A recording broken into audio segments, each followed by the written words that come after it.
Bollywood industry की beauty queen रेखा आज किसी पहचान की मोहताज नहीं है। एक्ट्रेस ने अपने दम पर बॉलीवुड की दुनिया में स्वर्णिम अक्षरों से अपना नाम अंकित करवाया है। उन्होंने बॉलीवुड को कई हिट फिल्में दी हैं, लेकिन ये बात भी सच है कि रेखा अपनी फिल्मों से ज़्यादा अपनी पर्सनल लाइफ की वजह से चर्चा में रहती हैं। एक्ट्रेस ने अपनी लाइफ में कई उतार चढ़ाव देखे हैं, जिसकी वजह से लोगों को रेखा के बारे में पढ़ना और उनकी ज़िंदगी के बारे में जानना काफ़ी पसंद आता है। आज इस स्टोरी में हम आपको रेखा की ज़िंदगी के बारे में बताने जा रहे हैं, जिससे हम आपको एक्ट्रेस के बचपन से लेकर फिल्मी करियर और स्टार संग अफेयर से लेकर उनकी शादी तक की जानकारियाँ देंगे। साथ ही आपको ये भी बताएंगे कि क्यों रेखा ने अपने नाम के आगे कभी भी अपने पिता का नाम नहीं जोड़ा, जिसकी भी एक बहुत बड़ी वजह है। दरअसल बता दें कि रेखा का जन्म हुआ था 10 अक्टूबर 1950 में चेन्नई में। एक्ट्रेस का असली नाम भानु रेखा है और वो king of romance Gemini Ganesan और एक्ट्रेस पुष्पावली की बेटी हैं। रेखा ने अपनी schooling popular church park convent school से की थी। उनके पिता साउथ फिल्म इंडस्ट्री के एक सफल अभिनेता थे और माँ साउथ इंडस्ट्री की नंबर 1 एक्ट्रेस। इसी वजह से रेखा भी उनकी तरह एक सुपरस्टार बनना चाहती थी। हालांकि रेखा पहले पढ़ना चाहती थी, लेकिन खराब आर्थिक हालत ने रेखा से उनकी पढ़ाई को छीन लिया। रेखा काफ़ी ज़्यादा छोटी थी और जब उनकी माँ पुष्पावली को आर्थिक संकट का सामना करना पड़ा था, जिस वजह से रेखा ने छोटी उम्र में पढ़ाई से दूरी बनाकर तेलुगु फिल्म इंडस्ट्री को अपनी ज़िंदगी बनाने का फैसला लिया। जेमिनी गणेशन का असली नाम रामास्वामी गणेशन है। फिल्मी दुनिया में कदम रखने से पहले वो मद्रास के क्रिश्चियन कॉलेज में केमिस्ट्री के लेक्चरर थे, लेकिन नौकरी छोड़कर उन्होंने फिल्मी दुनिया का रुख किया और प्रोडक्शन एग्जीक्यूटिव के तौर पर जेमिनी स्टूडियो के साथ काम करना शुरू कर दिया। रामास्वामी गणेशन अपने समय में काफ़ी हैंडसम हुआ करते थे, जिस वजह से उन्हें तमिल की फिल्म मिस मालिनी में काम करने का मौका मिल गया। साल 1947 में रिलीज़ हुई इस फिल्म में वो रेखा की माँ और अपने दौर की नंबर 1 एक्ट्रेस पुष्पावली के साथ दिखाई दिए थे। इस दौरान जेमिनी और पुष्पावली के बीच नज़दीकियाँ बढ़ने लगी। हालांकि पुष्पावली से मुलाकात से पहले ही जेमिनी शादीशुदा थे। साल 1954 में गणेशन और पुष्पावली के अफेयर की खबरों ने खूब सुर्खियाँ बटोरी, जब पुष्पावली एक बेटी के बिन ब्याही माँ बन गई थी। उन्होंने अपनी बेटी का नाम भानु रेखा रखा था, जो आज के समय बॉलीवुड की ब्यूटी क्वीन रेखा है। वैसे अगर कहा जाए तो देखा जाए तो पूरा का पूरा नाम भानु रेखा गणेशन है, लेकिन उन्होंने अपने नाम के साथ कभी भी सरनेम नहीं लगाया, क्योंकि उनके पिता ने कभी भी उनकी मां को पत्नी का दर्जा ही नहीं दिया। इतना ही नहीं, जेमिनी ने रेखा को भी अपनी बेटी के रूप में कभी स्वीकार नहीं किया था और यही वजह थी कि रेखा आज तक अपने नाम के आगे सरनेम का इस्तेमाल नहीं करती है। हालांकि रेखा अपने पिता से बेहद प्यार ज़रूर करती थी। जेमिनी गणेशन और उनकी पत्नी टी.आर. अलामुल की बेटी नारायणी गणेशन पेशे से जर्नलिस्ट थे और उन्होंने अपने पिता की लाइफ पर एक किताब लिखी थी, जिसका नाम था eternal romantic my father Gemini jenny Ganesan है। इस किताब में नारायणी ने अपने पिता के लिए रेखा की भावनाओं का जिक्र किया था। इस किताब के अनुसार रेखा ने जेमिनी गणेशन के बारे में कहा था, हालांकि वो हमारे साथ कभी नहीं रहे, लेकिन हम जहाँ गए और जो कुछ भी किया, हमेशा उनकी उपस्थिति को महसूस किया। मेरी माँ अक्सर उनकी बातें किया करती थी। वो हमेशा हमें उनकी पसंद नापसंद के बारे में बताया करती थी और अब बस प्यार या लगाव कुछ भी कह सकते हैं, ये आपकी मर्जी है। रेखा ने महज 16 साल की उम्र में फिल्मी दुनिया में कदम रख दिया। उन्होंने अपने करियर की शुरुआत साल 1996 में रिलीज़ हुई तमिल फिल्म रंगूला रतलाम से की। इस फिल्म में रेखा बतौर चाइल्ड आर्टिस्ट नजर आई थी। इसके बाद रेखा को कन्नड़ फिल्म में बतौर लीड एक्ट्रेस फिल्म का नाम यानी कि उनको बतौर लीड एक्ट्रेस पहचान बनाने का मौका मिला। इस फिल्म का नाम था ऑपरेशन जैकपॉट नल्ली CID 999, जिसमें रेखा के साथ उस जमाने के मशहूर अभिनेता राजकुमार नजर आए थे।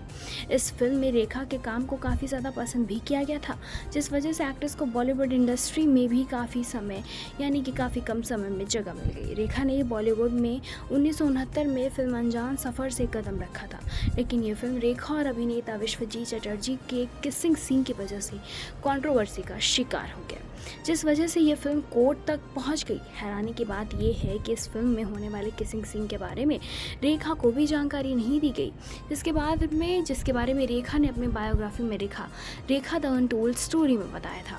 इस किताब के लेखक यासिर उस्मान ने लिखा था, इस फिल्म में एक रोमांटिक सीन की शूटिंग के दौरान जैसे ही डायरेक्टर ने एक्शन बोला तो एक्टर विश्वजीत ने रेखा को ज़बरदस्ती किस करना शुरू कर दिया था।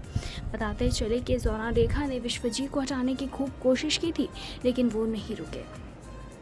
ये सीन लगभग 5 मिनट तक चला। इस दौरान वहाँ मौजूद सब लोग सीटियाँ बजा रहे थे, लेकिन रेखा की आंखें नम थी। हालांकि इन विवादों की वजह से ये फिल्म सालों साल तक लटकी रही। इसके बाद रेखा ने 1970 में रिलीज हुई फिल्म सावन भादो के जरिए बॉलीवुड में डेब्यू किया। रेखा की पहली ही फिल्म बॉक्स ऑफिस पर हिट साबित हुई, जिसके बाद रेखा रातों रात स्टार बन गई। लेकिन रेखा को असली पहचान 1976 में रिलीज हुई फिल्म दो अनजाने से मिली, जिसमें वो अभिनेता अमिताभ बच्चन के साथ नजर आई। इस फिल्म में रेखा की एक्टिंग से लेकर अमिताभ बच्चन संग उनकी केमिस्ट्री को फैंस ने खूब पसंद किया था। इसके बाद रेखा ने बॉलीवुड में कई सुपरहिट फिल्में दी, जिसमें खून भरी मांग, मुकद्दर का सिकंदर, मिस्टर नटवरलाल, सुहाग, जुदाई, कामासूत्र, टेल ऑफ लव, उम्रा जान, सिलसिला, खिलाड़ियों का खिलाड़ी, बीवी हो तो ऐसी, राम बलराम समेत कई हिट फिल्में शामिल हैं। इन तमाम फिल्मों के जरिए रेखा ने खुद को एक वर्सेटाइल एक्ट्रेस के तौर पर साबित किया है। हालांकि रेखा की प्रोफेशनल लाइफ जितनी ज़्यादा सफल रही है, उतनी ही दर्द उन्हें अपनी निजी जिंदगी में झेलना पड़ा है। रेखा को कई बार प्यार हुआ, लेकिन उन्हें हमेशा ही आखिर में धोखा नसीब हुआ, जिस वजह से एक्ट्रेस आज के समय में अकेली जिंदगी बिताने के लिए मजबूर हैं।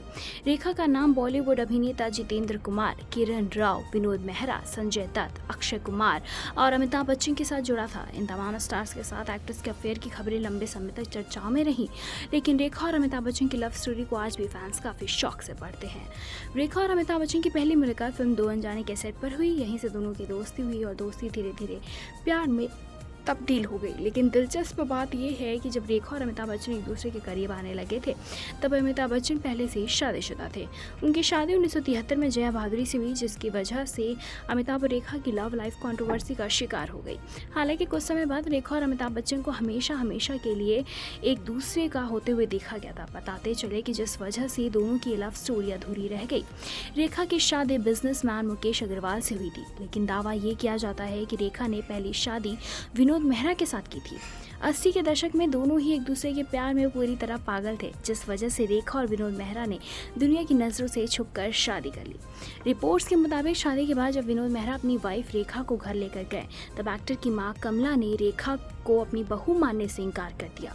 इतना ही नहीं, बेटे की हरकत से मां कमला इतना नाराज हो गई थी कि वो आगे आकर रेखा को मारने के लिए भी तैयार थी, और इसी वजह से रेखा और विनोद मेहरा की शादी एक दिन भी नहीं चल पाई।